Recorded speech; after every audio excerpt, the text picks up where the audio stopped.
8:31 de la mañana en Bogotá, continuamos con Directo América. Seguimos en vivo desde nuestros estudios en la capital colombiana para traerles toda la información y el análisis de los temas que marcan la jornada. El presidente de Francia, Emmanuel Macron, recibió a Volodymyr Zelensky en el Palacio del Elíseo con el objetivo de hablar sobre las condiciones para una paz justa y duradera. Esto el mismo día en que el enviado especial estadounidense Steve Witkoff se dirige a Moscú para entrevistarse el martes con el presidente ruso Vladimir Putin. Honduras amanece en medio de la expectativa por los resultados preliminares de la jornada electoral. Los datos del CNE revelan que el candidato Nasri Asfura del Partido Nacional lidera la contienda con el 40% de los votos y 55,8% de las actas escrutadas. Continúa la visita del Papa León XIV en Líbano. En su segunda jornada, el pontífice visitó la tumba del santo eremita Charbel, el primero libanés, y rezó por la paz en el país y en todo Oriente Medio. En el hecho del día hablamos de Honduras, donde aún no se conocen los resultados definitivos de las presidenciales, lo que podría aumentar la desconfianza de la jornada electoral. Durante la campaña, los tres favoritos hicieron denuncias de presunto fraude y este lunes Nasri Asfura mantiene la ventaja, pero aún falta escrutar más del 40% de las actas.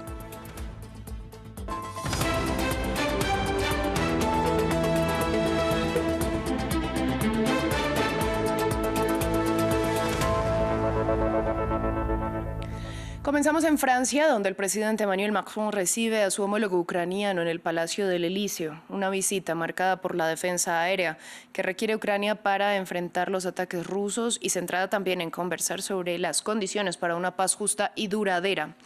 Esto el mismo día en que el enviado especial estadounidense Steve Witkoff viaja a Moscú para reunirse el martes con Vladimir Putin. Y un día después de las conversaciones en Florida, consideradas productivas, entre las delegaciones de Estados Unidos y de Ucrania, encabezadas por Marco Rubio y Rustem Umerov, quien reemplazó a Andriy Yermak como jefe de las negociaciones. Ya dijimos que, para el éxito del proceso de las conversaciones de paz sobre Ucrania, y nos interesa que así sea, no vamos a mantener conversaciones con megáfono. No vamos a mantener ningún debate a través de los medios de comunicación. Ya lo decíamos, este domingo se llevó a cabo una nueva ronda de conversaciones en Florida para poner fin a la guerra en Ucrania, que dura ya casi 4 años. Fueron calificadas como productivas por el secretario de Estado estadounidense Marco Rubio y la delegación ucraniana, a pesar de que Rubio indicó que aún hay trabajo por hacer.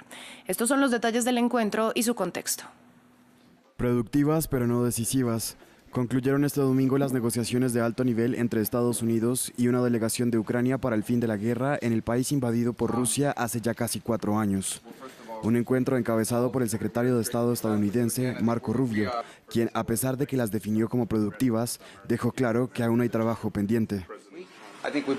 Creo que hoy volvimos a profundizar en ello, pero aún queda trabajo por hacer. Esto es delicado, es complicado, hay muchos factores en juego y obviamente hay otra parte involucrada que tendrá que formar parte de la ecuación y eso continuará más adelante esta semana cuando el señor Witkoff viaje a Moscú. Junto a Rubio estuvieron Steve Witkoff, el enviado de Donald Trump que visitará Rusia en los próximos días, y el yerno del presidente estadounidense Jared Kushner.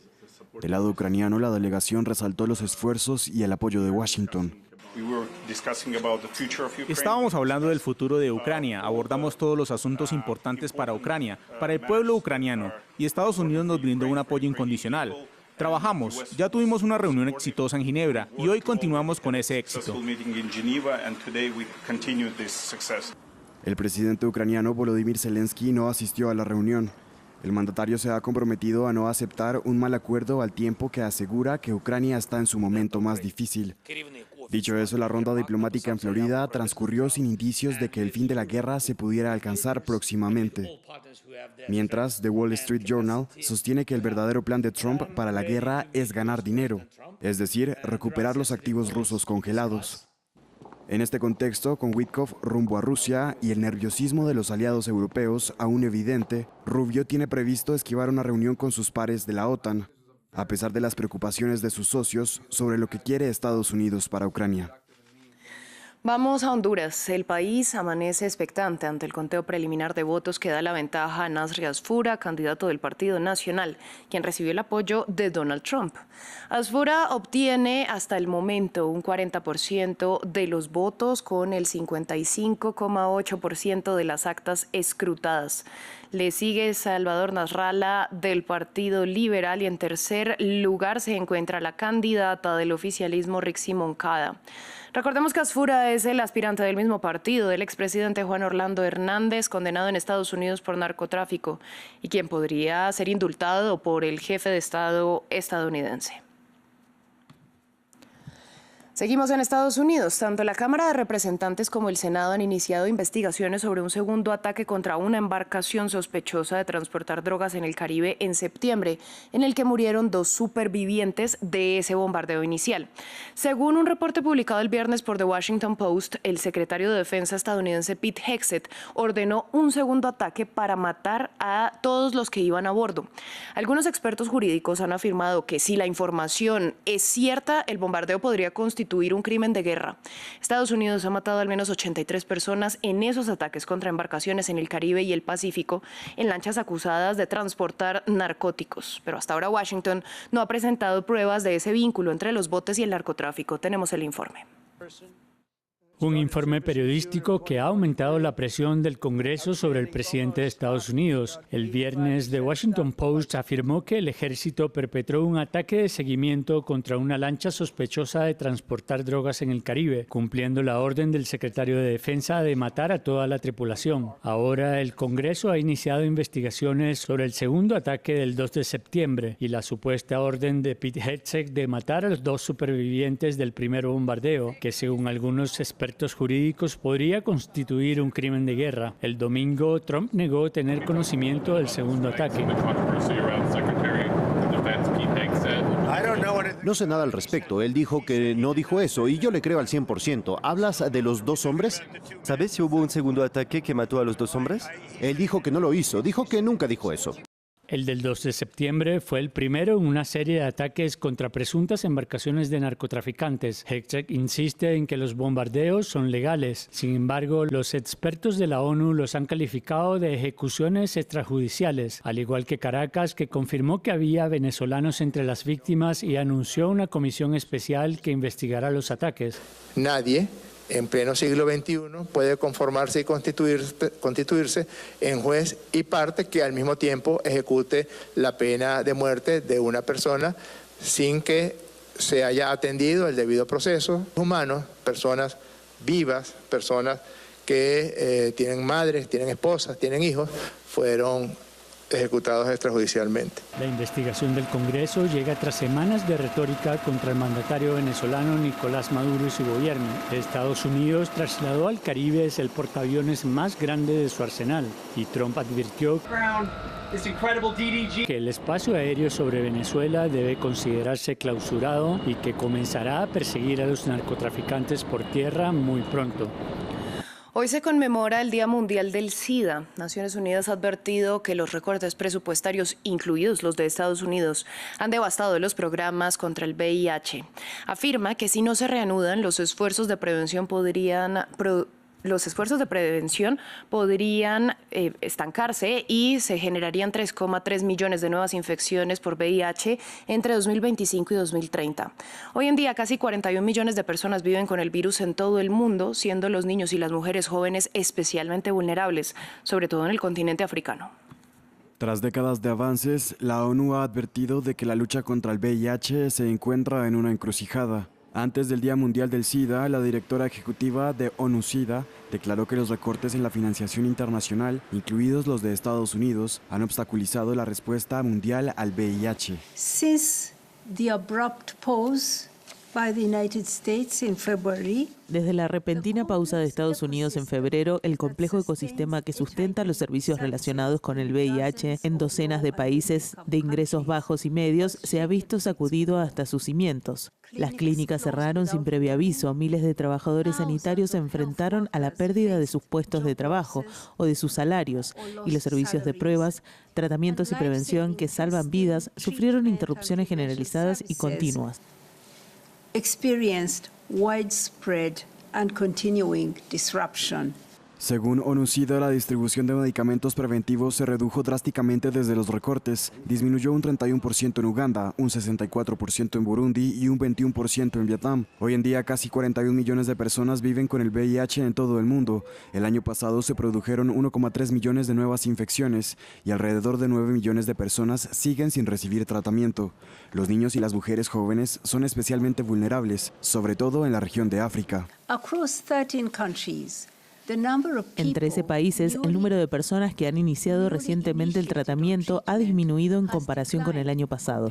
Se han registrado casos de agotamiento de suministros de kits de pruebas del VIH y medicamentos en países como Etiopía y la República Democrática del Congo. Los servicios de prevención, que ya estaban sometidos a una gran presión antes de la crisis, han sido los más afectados. ONU-SIDA ha advertido que el fracaso en la recuperación de los esfuerzos de prevención podría dar lugar a 3,3 millones de nuevas infecciones por VIH entre 2025 y 2030. Vamos a Líbano, donde continúa la primera gira internacional del Papa León XIV. Para profundizar sobre sus actividades, saludamos a nuestra corresponsal en Beirut, Etel Bonet. Etel, buenos días desde Bogotá.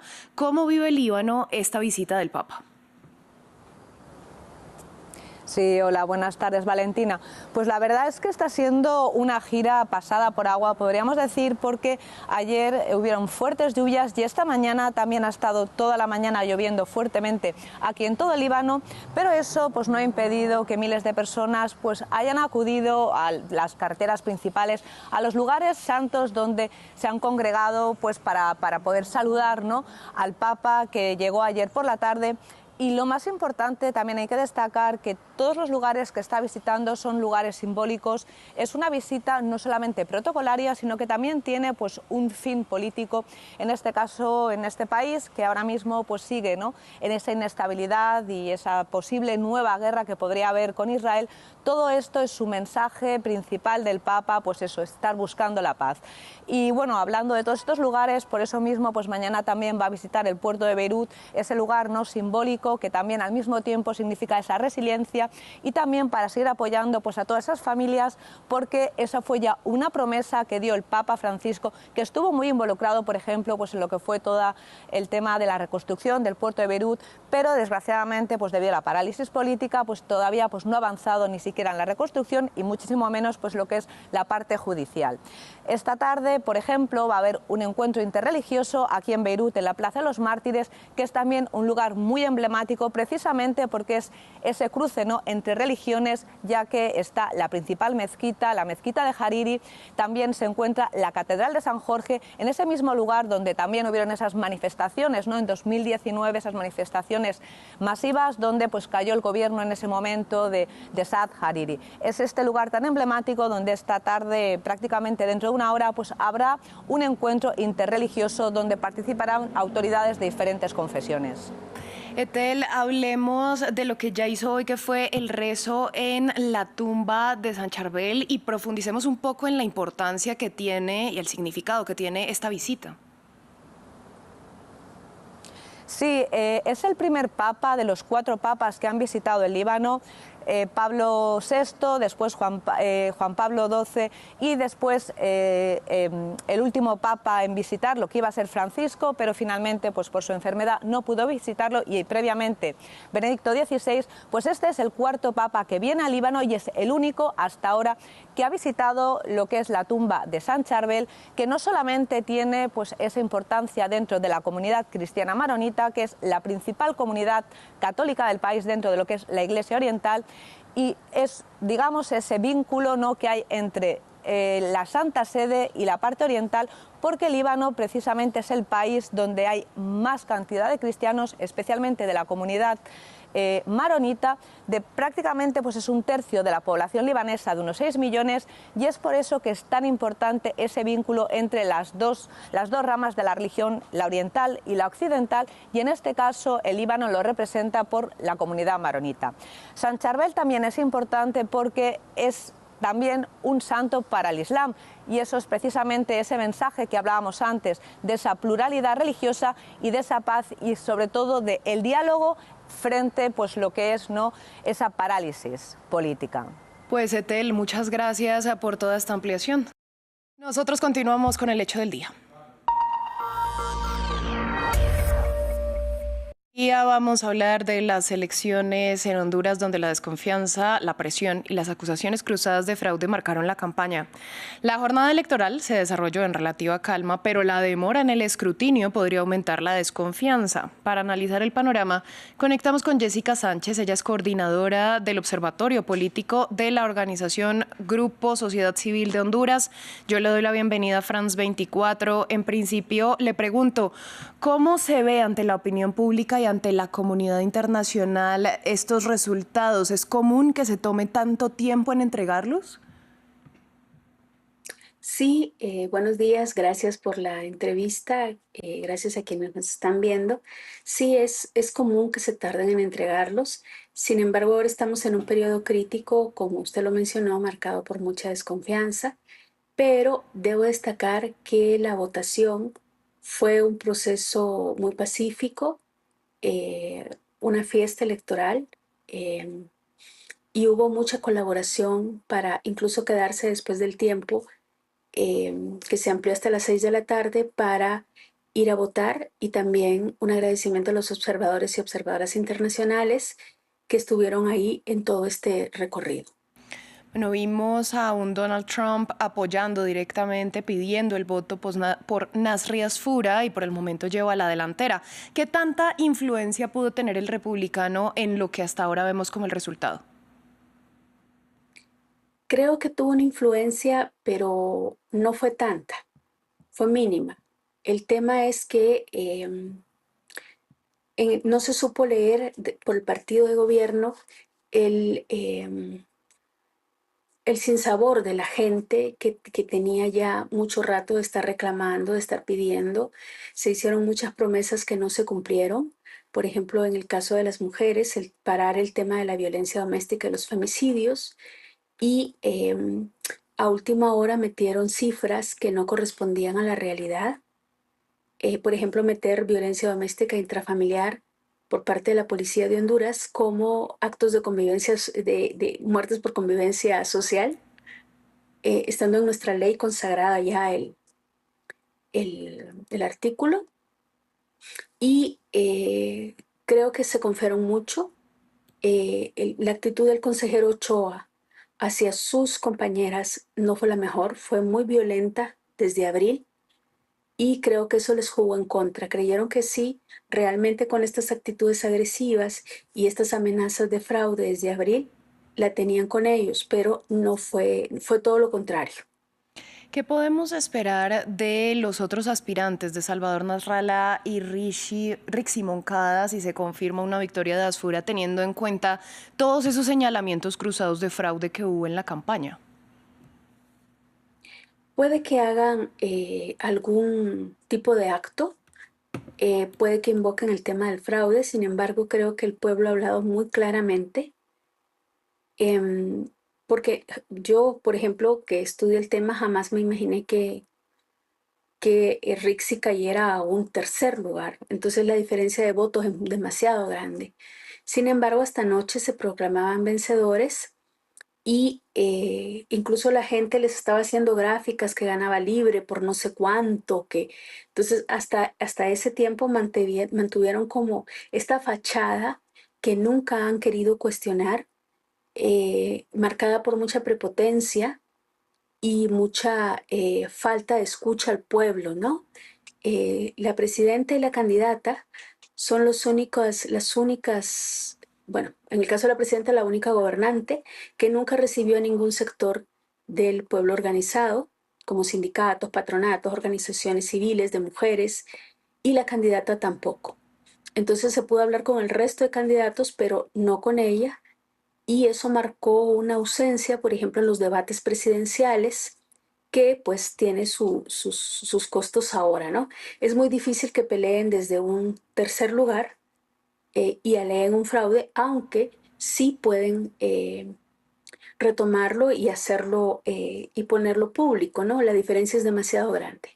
Pues señora Sánchez, a usted muchas gracias por su análisis y por compartirlo con nosotros en France 24. Gracias a ustedes. Nosotros así cerramos este bloque informativo, los dejamos con Desinformando.